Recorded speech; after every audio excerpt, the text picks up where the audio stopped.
One of the challenges to living in a place like Florida is that you've got a state government that has, in recent years especially, become basically unresponsive and unrepresentative of its own people. I mean, Florida is a state where 57% of voters want to eliminate government interference with abortion, but that has a state legislature that has instead banned most abortion entirely.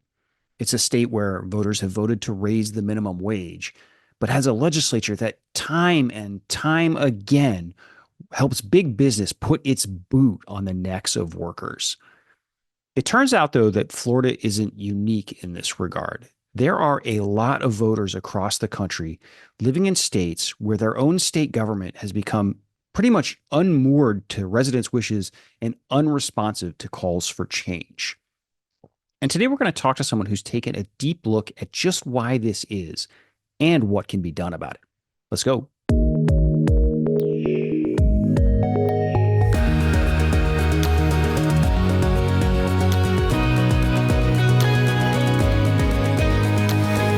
Hello, and welcome to Seeking Rents, the podcast. I'm your host, Jason Garcia. I am the publisher of Seeking Rents. That's a newsletter in Florida about state politics with a particular emphasis on the ways big businesses and other special interests influence public policy in this state. That name, Seeking Rents, comes from a term in economics called rent seeking. And rent seeking is what's happening when someone with lots of wealth and influence, like a big business or a billionaire, uses that wealth and influence to get laws changed in their favor in a way that allows them to capture even more wealth and influence for themselves, usually at the expense of someone else. So my guest today is one of the very best journalists in all of Florida, Ellen Klas, a politics and policy columnist for Bloomberg Opinion. Ellen, in addition to being a good friend, she's an absolute legend in Florida journalism. She's a former Tallahassee bureau chief for both the Miami Herald and the Palm Beach Post. She's also written for Florida Trend magazine, which is one of the places I used to write at too. I would bet a lot of money that there is not a single elected official in all of Florida at this point that knows more about public policy than Ellen does. One of the things I've always really admired about Ellen has been her ability to dig deep down into complex issues while always still thinking about and never losing sight of the big picture. I'm a guy that can sometimes lose sight of the forest for the trees. One of Ellen's many gifts is that she never does. I invited her onto the show, though, because she recently wrote a fascinating piece about the spread of one-party rule in state governments across the country. Basically, at this point, the vast majority of the country is now living in a trifecta state. That's a state like Florida, where one party controls the governor's office and both chambers of the state legislature and can do as it wishes without any sort of compromise or input from the minority party.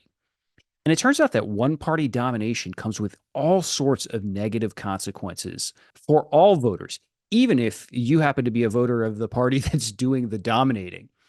We're going to talk about what some of those consequences are, what's causing all this or what has caused all this, and how we could potentially fix some of this.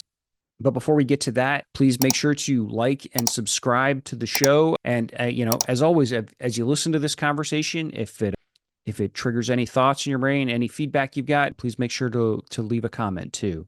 Okay, with that out of the way, let's get to the conversation with Ellen Klas. Ellen Klas, welcome to the show. Good to be here. I wanted to talk about the piece you wrote that's like absolutely fantastic. We'll get into it. But I also, you've been covering Florida politics for longer than almost anybody, doing it at a higher level than almost anybody. So I figured you'd be an interesting person to just kind of ask about some of what we're seeing out of Florida moving north, from Susie Wiles to Marco Rubio to others in the Trump administration.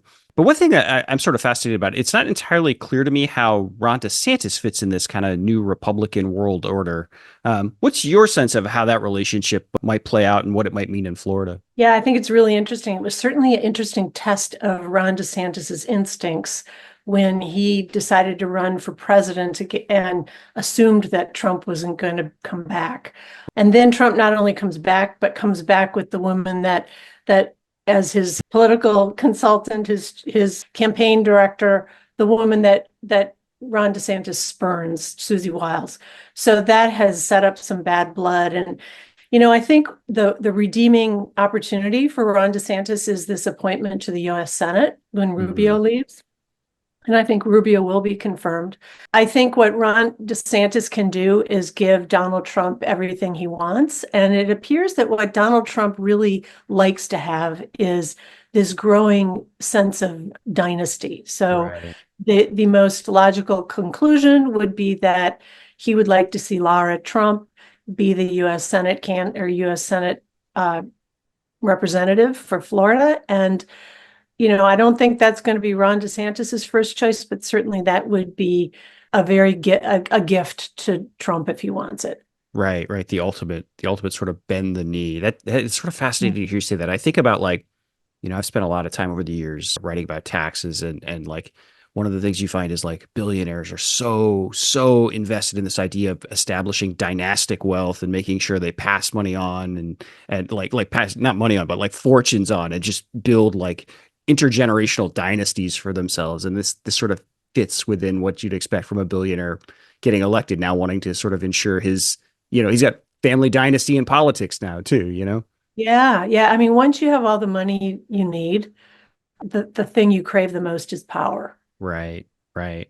The other thing about that's I guess I don't know how I feel about this, but it is sort of darkly amusing to me that you mentioned Susie Wiles sort of being Trump's chief of staff now and the falling out with Ron DeSantis that we might be looking at a situation where Donald Trump dangles the thing that I think Ron DeSantis probably wants most at this point is just a chance to get into the U.S. Senate and have somewhere to land, and then forces him to give it to his daughter-in-law.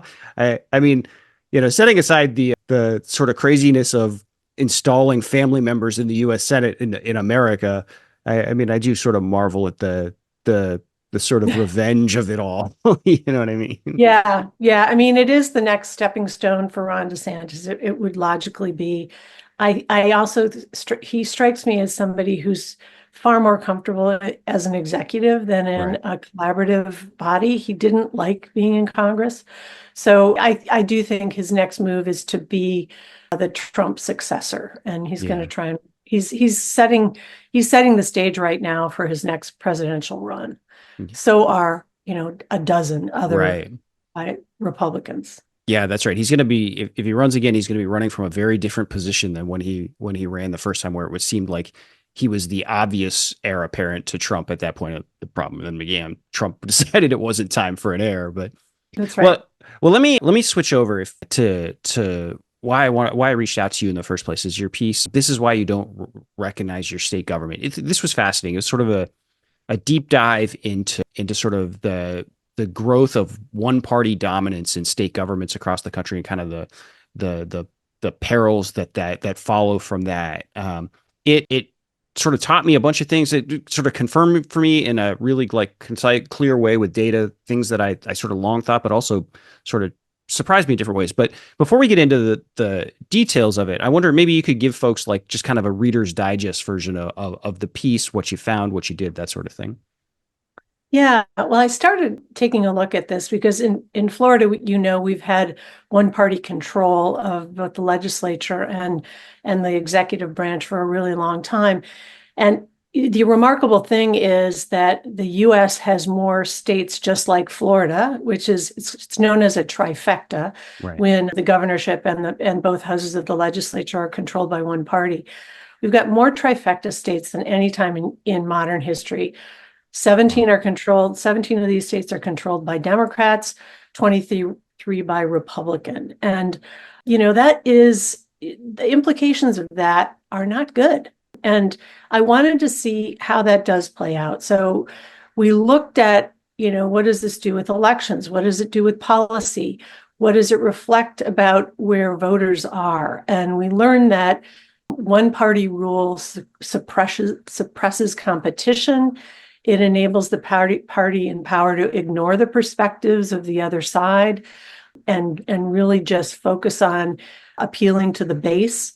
It allows a party to pass policies that most of the public, including the majority of their voters, don't support.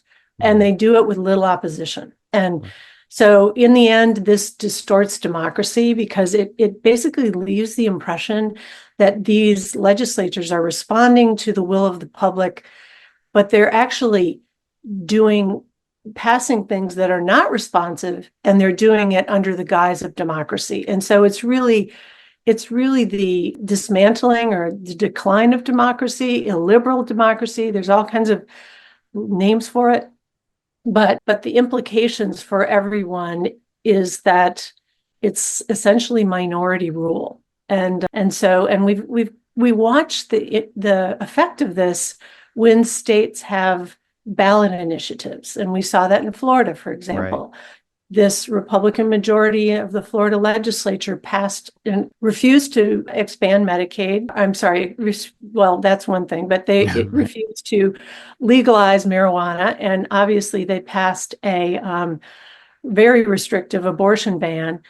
And we now know that the majority of Floridians who voted, and it was a relatively high turnout election, right, they disagree with both of those policies. But that didn't matter, and that's not going to matter because the minority that runs the show is going to push its priorities and policies.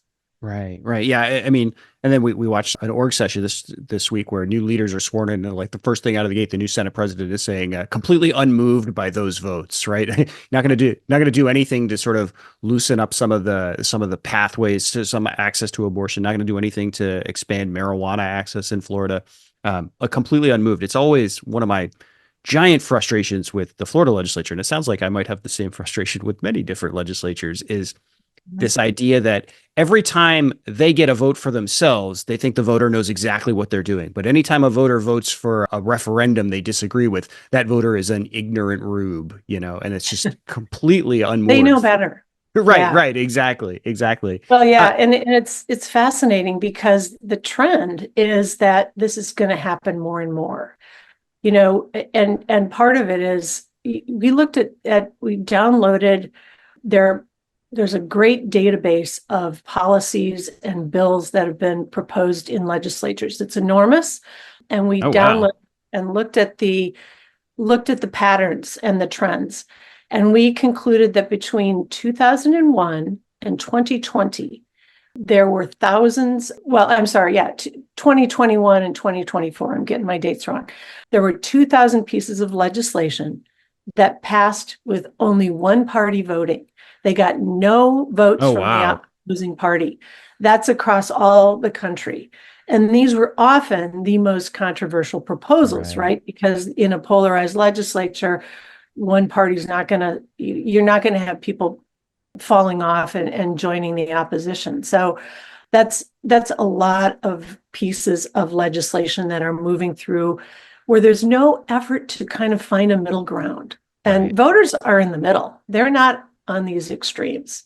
And I think what that's going to continue to do is just remind us, and it's going to exacerbate our polarized world. And what it also does is it discourages people from running unless you want to run to the extreme. So let's say you don't like what your legislature's doing and you're more reasonable and you want to kind of be a moderate. Well, there's no reward for you to run as a moderate right now. And so that in itself is creating these extremes within a legislative system.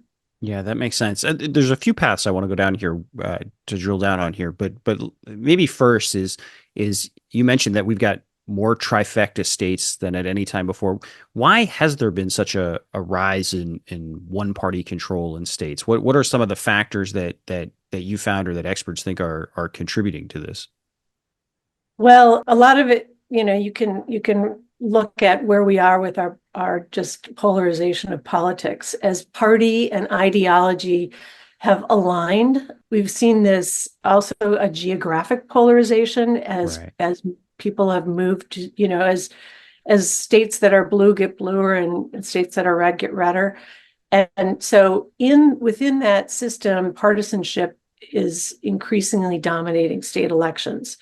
Another development that people don't think about enough is sort of the nationalization of politics. Right. And we can attribute that to the decline of local journalism and the increase in social media and sort of national political dominance. And so when you have a local politician and their voters are really only paying attention to the national issues, there are communities in this country that don't look at immigration as their top priority, Right. but their voters perceived it as their top priority. And that's because of the nationalization of politics. And then you don't have local journalists who are holding accountable your local legislator. So there really isn't the need for them to sort of respond to the local issues.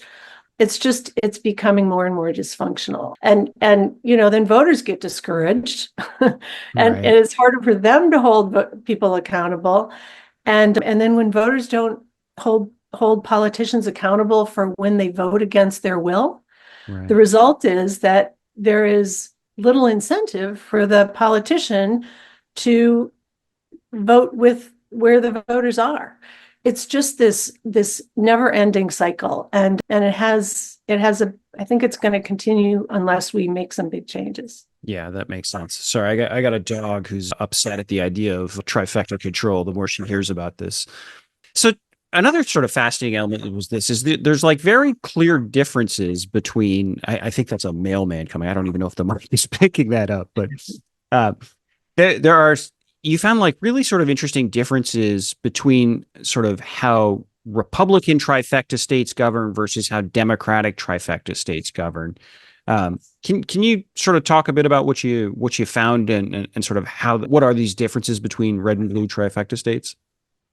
Yeah, this was some of the most fascinating stuff we found. And that is when you look at the policy, there is a book done by a couple of university professors called Dynamic Democracy. And they looked at where policy at the state level is and how that responds to the public will. And we asked them for their data, and they hadn't pulled it this way, but we were able to take it and analyze it. And we found that if you're a Democrat living in a red state, you are less likely to be represented, which is obvious. Right. But if you're a Republican living in a red state, only 53% of the policies that are passed by your legislature match your opinion. That's So, wild. the opposite is true in Democrat states, where 77% of the policies that are passed match public opinion. So it's one of those things that basically shows that in red states, there really is a difference in approach to governance. And it's manifested in two really important areas. One is voting laws, and the other is redistricting. And what we found is that when we looked at the voting laws that were passed, Republicans were seeking ways to strengthen their control, make it harder for opponents, and often harder for voters to access voting, while Democrats were using their power to enable voters and often open up more competition. So that is really a dynamic that is fascinating to look at, and I think we should be paying more attention to this. Yeah. You mentioned two things, so I want to come back to both of them, but first to revisit let me say one of the data points you gave there in a different way and tell me if I'm saying this right. But essentially, if you are a Republican voter living in a Republican trifecta state, so basically a state where your party is in complete control of state government, you might sort of intuitively think that you're probably what your government is doing is stuff that you love generally. But if I'm understanding you right, it's basically a 50-50 proposition that half the time they're passing bills that you, the Republican voter, disagree with. Is that right? Or the majority of. Yeah.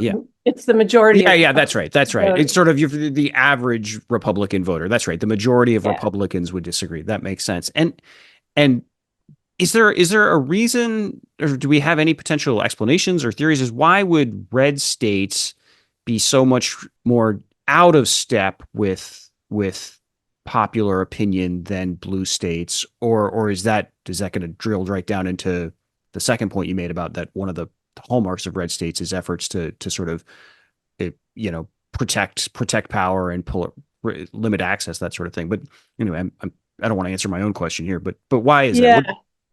Well, I have to say we didn't quite look at the whys of this, but I'm Mhm. sure there is some academic research that's pulling these threads. One thing I can say is that if you're appealing to your base Mhm. and you want to adopt extremist laws that appeal to your base, you've got to be insulated from competition, right? So Right. you've got to be reassuring those Republicans that are going to be elected that they don't have to worry about being challenged in, a general election primarily. Right. And in many cases, they work to also undermine competition in a primary to help reinforce the number of incumbents. And, our numbers do show that extraordinary, as we all know, watching the patterns in Florida, the majority of people who are in office get reelected. So Right. incumbents return. Florida has legislative term limits. So we watch as that churn happens. People move from the House to the Senate. They don't really leave. And they come back to the But house now. then they come back to the House. They often go Right. to, county positions. Go get that pension, baby. Yeah. I mean, we just see that churn. So, Right. but the bottom line is that they're shielded from competition. And that allows them to do things that are ultimately unpopular, like abortion restrictions. Right. Right. Another thing is denying affordable health care to millions of Floridians by denying expansion of Medicaid. And voters never really hold them accountable for that, because voters tend to be voting, and this is also a phenomenon that's really kind of unique to the last 20 years, where voters are really tribal and tend to stick with one party, and we've noticed that Right. in this last election. Right. Right. Wait, do we have any theories? Why wouldn't it also work the other way? So if I'm understanding you right, like the thinking here is if you're in a state where you're essentially governing for your most extreme voters, because that's who you're in a gerrymandered district, that's who decided. So, they're going to want you to pass. They want you to ban abortion, even though you might be in a state where the electorate as a whole sort of supports abortion access. So you're going to want if you're going to you need to govern for the folks on the extremes because of the district you're in. But then so if you're going to do that, you also need to make sure you're putting sort of obstacles in place to make sure that like sort of the majority of overall voters can't sort of push back against. You got to insulate yourself from public opinion in a way. But why don't we see the same dynamic in blue states? Because wouldn't the same sort of incentive structure prevail there, where presumably, and maybe my assumptions here are different, but if you're in a blue gerrymandered district, you're going to govern for the most liberal of voters that might be out of lockstep, and then you would run into the same sort of wanting to insulate yourself from blowback from more moderate voters. Why don't we see that, or am I just sort of fundamentally misunderstanding some of the dynamic, the differences between the two? No, it depends on the issue. So when it comes to redistricting and gerrymandering, Democrats absolutely use the very same levers of reinforcing and keeping their people in power. They also use the same tactics that Republicans use of discouraging incumbency. But when it comes to policies, often there's their electorate expects, or their voters, even their extreme voters, expect a little bit more of a populist approach or magnanimous approach to more people. So you want, for example, Medicaid expansion, you want health insurance for all because you think that's going to help the greater good. That's going to help everybody. You want, oftentimes these, when it comes to universal school vouchers, they're not exactly resisted in democratic states, but there is a difference of approach to them. They see them as wanting to raise the pie or raise the educational outcomes for everybody. In red states, it's perceived more as parental control.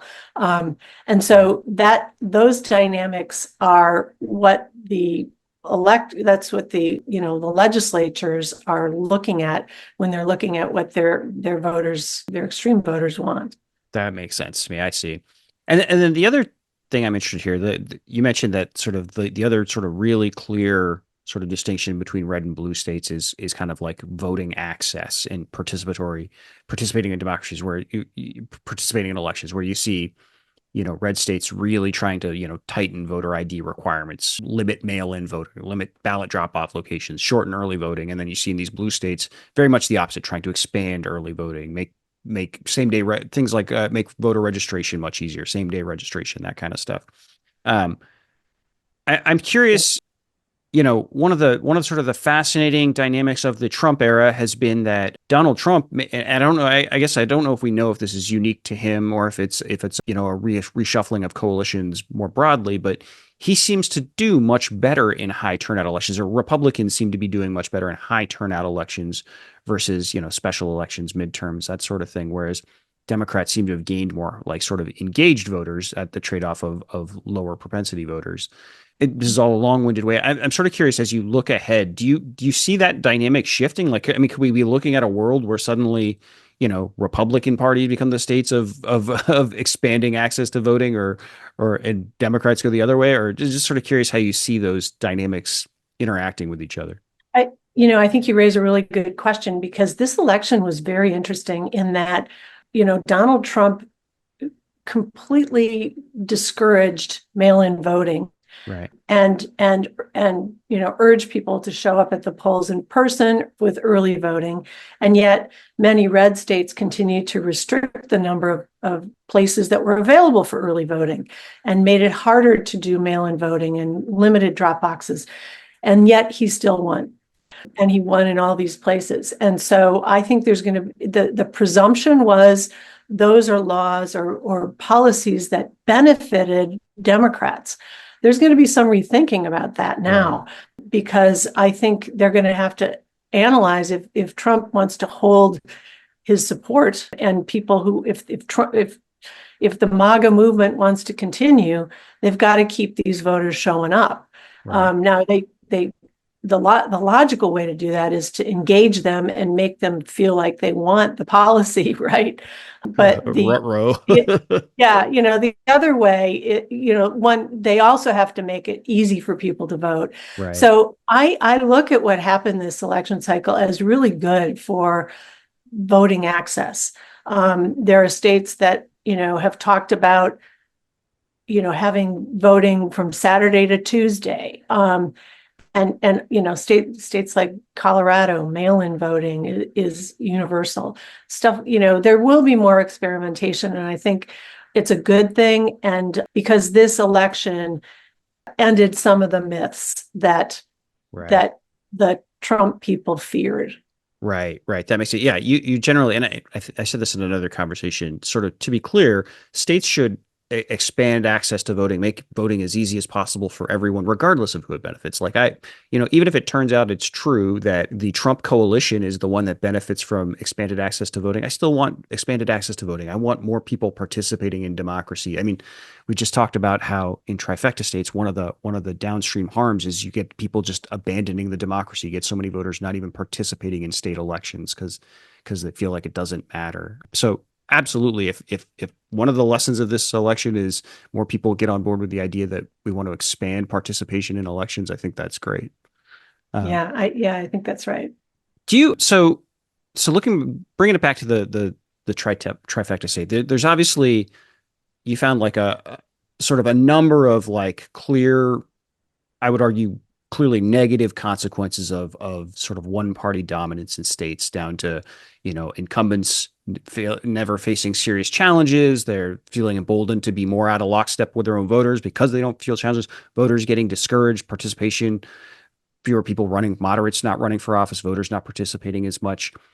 When you think through sort of all of that, what are some potential like solutions? Like if we were trying to rebalance the scales, how could you go about sort of, undoing one party dominance in states. I'm not even sure if undoing is the right word, but sort of creating the conditions where if that's what voters want, it can happen. I think it's hard. But informed voters are one solution. I think as we will watch, we're now going to have a pretty divided Congress and US Senate. The margin is so narrow for both that it either can lead to moderating the president's agenda or they'll get nothing done. And the good news is that I don't think that some of the most extremist proposals that the Trump administration has on its plate will actually get done in 2 years. And 2 years, voters get another chance to weigh in. Mm-hmm. And for example, I think the economic issues where people they just wanted a disruptor, they wanted to end their problems. 2 years from now, they'll be able to say whether Trump has succeeded at that or not. And my suggestion is people look at rewarding, vote against somebody that has voted against your interest. Right. Reward competition. Forget about what the party designation is. But if you're in a place where you feel like your elected official is not responding, reject that. So that's just on the voter. But there are other things, always vote for one thing. Right. Vote in a primary, vote, just don't give up. But I think there are some structural things that need to happen. And that is that there need to be incentives for more competition. Mm-hmm.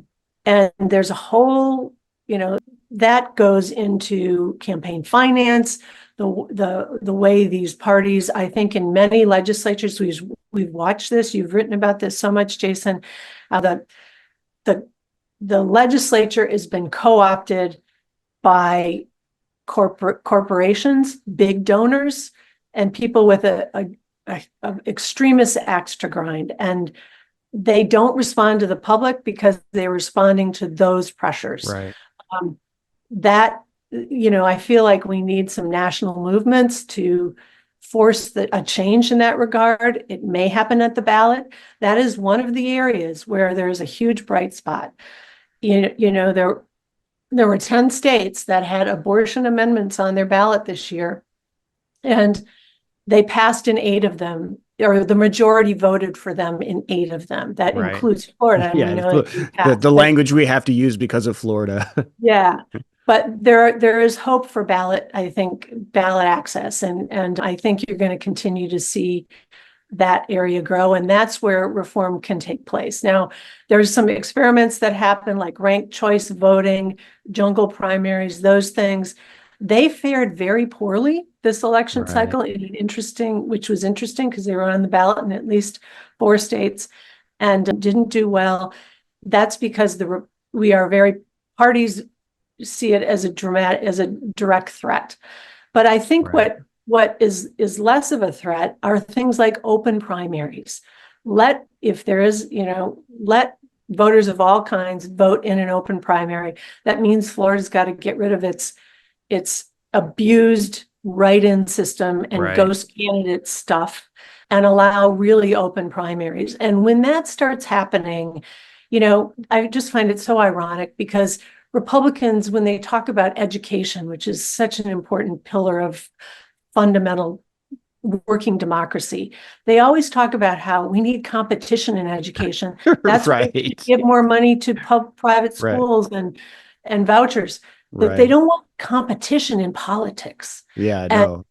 And that, to me, those hypocrisies, we've got to keep waving the flag and say, you either believe it or you don't. Yeah, that makes sense. What for folks listening that aren't aware of this, the write-in thing that Mary Ellen referenced was in Florida. If all the candidates in a race are from one party, then anybody can vote. And correct me if I'm saying it wrong, but if you can get a write-in candidate to qualify, meaning there's just a line on a ballot, there's not their name, then suddenly only the party voters can vote in that cycle. Everybody else gets frozen out, and you go to the general, and you essentially lose. You get frozen out of the election entirely because the write-in is never going to win. Right. So So these political consultants, and Right. Frank Artiles going to jail because of it. Right. They recruit candidates to be the write-in candidate so they can close the primary and advantage their incumbent or Right. their chosen candidate. I think it's definitely been, we've watched this happen on the Republican side. I'm not saying it hasn't happened on the Democratic side, but it's become like part of the operation. Yeah, it's part of the package you get from your consultant. Right. And Yeah. it absolutely does happen on the Democratic side in Florida. I know it's, I don't have a good example off the top of my head, but I know I've seen it before. It is much more the schemes and the ploys to lock voters out is much more aggressive on the Republican side in Florida. That is inarguable. The other thing, one thing that's challenging about so much of this stuff is, it change in a lot of cases is going to require policy, right? We're in a system where the people with the power to enact policy changes are the ones that benefit from kind of these, I don't want to use the word rigged because that's been partisan, but all these sort of structural barriers that keep incumbents entrenched. And so they're like completely disincentivized to pass reforms. And I think like right down to the Florida legislature has like preempted ranked choice voting in local elections already. They like cut that off as a potential thing. And I think through to, you had mentioned open primaries as a challenge, as a potential reform. And just a couple of years ago, we had an open primaries measure on the ballot in Florida, and it got 57% of the vote. Same as abortion, 57% of the vote, but not 60%. And the thing about that was most maddening was the Florida Democratic Party opposed it. The party was so worried about losing this little scraps of power it has in like the handful of gerrymandered districts it controls and stuff, and so worried about like that trumped actual good governance reform in a Republican trifecta state, right? And for that, to me, that has always crystallized like trying to get incumbent power, people in incumbent power to sort of willingly give that up is really challenging. And so this is both a rant, but also like how do you get around that, or can you think of ways? Yeah, that was so short-sighted. If they'd Right. only known, that is one thing that other states are learning, and that is that when you build coalitions and you allow coalitions in the middle to work, you actually are more popular. And so, Democrats, the structure is so dysfunctional now. It's just Right. it's distorted in such a way that, yeah, it's almost like, the easy thing to say is to blow it up, but that's just not going to happen. So we've got Right. to make incremental change. And, as I said, I think ballot initiatives are going to continue to be the hope. Now, what we also saw happening in all these states, like Ohio had such a fascinating situation where they actually wanted to put an independent redistricting commission, and they put it on the ballot, and then the Ohio legislature did what the Florida legislature has attempted to do a few times, but it hadn't succeeded. And that is put a competing amendment on the ballot that confused voters. Right. So the result was the independent commission in Ohio was defeated because voters were completely confused. Right. Yeah, the ballot language made it look like you were voting for gerrymandering if you voted for it, if Yeah, memory it serves. actually used those words. I mean, it's so crazy. So I think, I think that what we need to keep remembering is whenever the legislature is putting something on the ballot, their motives need to be challenged and Right. questioned. Right. And I think that's true in every state Yeah. because it should be direct democracy, voter initiatives. Because we know that that was one of the other fascinating pieces of data we were able to get. There's a young grad student in Oregon we learned about, and she had pulled all the data from all the ballot initiatives from the last several years and analyzed them. And it was that we were able to see that if you're in a Republican state, Democratic leaning ballot initiatives off the charts did better than Right. Republican leaning ones. That should be a reason for Republicans to think about whether they're really in office to respond to and represent their voters, or if they're there for their own, because they know better. Yeah. Listen, I could have this conversation with you for hours because I think it touches on all the stuff that, you and I have been writing about for so long and we care about, but I'll end it there. But I do want to say thanks for all the work you're doing and thanks for keep it up and thanks for coming on the show. Thanks so much, Jason, for having me. I appreciate it. We'll talk to you soon. All right. Thank you once again to Mary Ellen Klas for joining the show. I will make sure to put a link to her piece in the show notes. Really, I encourage you to read it if you care at all about public policy, state politics, anything. If you care about abortion or taxes or education, this is the sort of thing you ought to read. I guarantee you, it's going to confirm a bunch of stuff you already suspected, but it's going to surprise you in a lot of ways too. So before we go, just a quick reminder, please make sure to hit the like and subscribe buttons and leave a comment with any feedback you've got about this episode or any other. Okay, thanks very much for watching, and we'll see you again soon.